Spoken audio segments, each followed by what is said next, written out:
Hello नमस्कार दोस्तों पहला भाग में आपने सुना कि कैसे मीता जी सुनैना से एक साड़ी के लिए उसी के मायके में बहस करने लग जाती है और अमन जी उन्हें शांत कर अपने साथ ले जाते हैं। सुनैना वही खड़ी खड़ी कुछ निर्णय लेती है। अब आगे इस भाग में सुनिए कि क्या हुआ। जैसे ही 12वां पूरा होता है तो विक्रम सुनैना को लेने आ जाता है।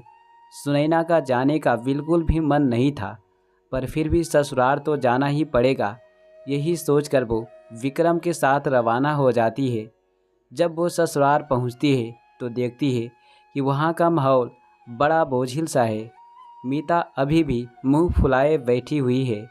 जैसे ही उनकी निगाहें सुनैना से टकराई, एक पल के लिए भी कुछ बोलने को हुई, लेकिन अमन जी ने चुप रहने का इशारा किया तो चुप हो गई। सुनैना को अंदाज़ा हो चुका था कि अब कुछ धमाकेदार होने वाला है, जिसका अंदाज़ा उसे पहले से ही था, इसलिए वो भी तैयार थी। जैसे तैसे 1.5-2 घंटे निकले, पर मीता जी सुनैना से सीधे मुंह बात भी नहीं कर रही थी। शाम को सुनैना ने पूछा, मम्मी जी खाने में क्या बनाऊं? क्यों मायके वालों ने खिलाकर नहीं भेजा क्या तुम्हें? जी, मेरे मायके वालों ने तो मुझे खिलाकर भेजा था, पर आप लोग तो खाओगे ना, इसलिए पूछ रही हूँ। हाँ देख लो, कैसे जबान कैसी की तरह चला रही है। यही सब सिखाया उन्होंने इतने दिन में। उन्हें जो सिखाना था वह पिछले 1 साल में मैं इस घर में दिखा चुकी हूँ, इसलिए चुप रही।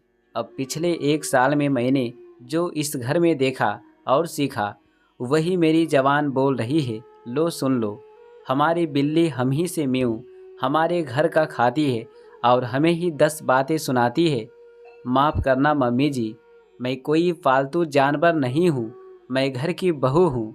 ज़बरदस्ती तो आई नहीं थी, बाकायदा ढोल नगाड़ों के साथ इस घर में कदम रखा था और आप लोग खुशी खुशी मुझे लेकर आए थे। तो जिस तरह आप लोगों की सेवा करना मेरी जिम्मेदारी है, उसी तरह मेरा भरण पोषण करना आप लोगों की जिम्मेदारी है। एक तो हमने दहेज नहीं लिया, ऊपर से हमें ही सुना रही है, और लाओ गरीब घर की बहू। माफ़ करना मम्मी जी, आपने सिर्फ कन्या और कलश का नाम रखा है, लेकिन कन्या और कलश के नाम पर कितना कुछ आपने मांग लिया, उसका अंदाज़ा भी है आपको? आप लोगों का पेट भरते भरते मेरी दादी के गहने बिक गए, मेरे पापा आज तक कर्जा चुका रहे हैं, अब बस और नहीं। ऐसा बोलकर सुनैना अंदर रसोई में चली गई।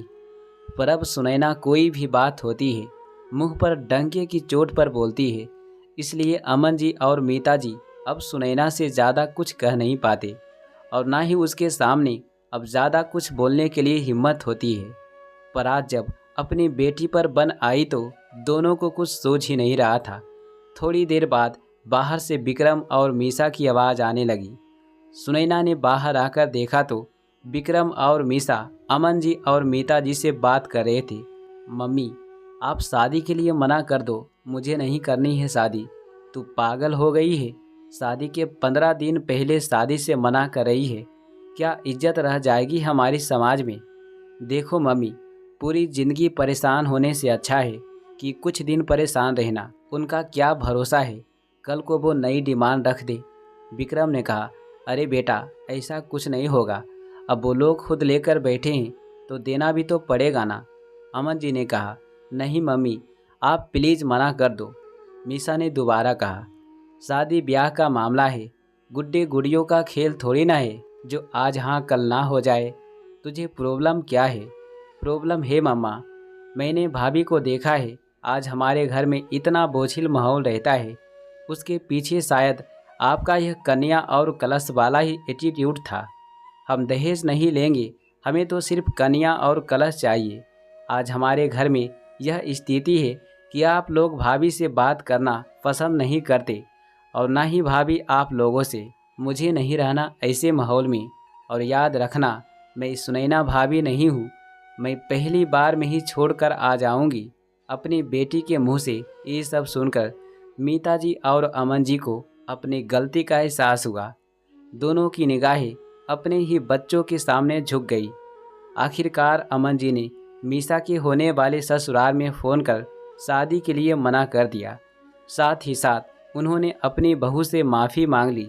तो दोस्तों, ये कहानी आपको कैसा लगा प्लीज़ कमेंट करके हमें ज़रूर बता दें। चलिए मिलते हैं अगली कहानी में। Thanks for watching.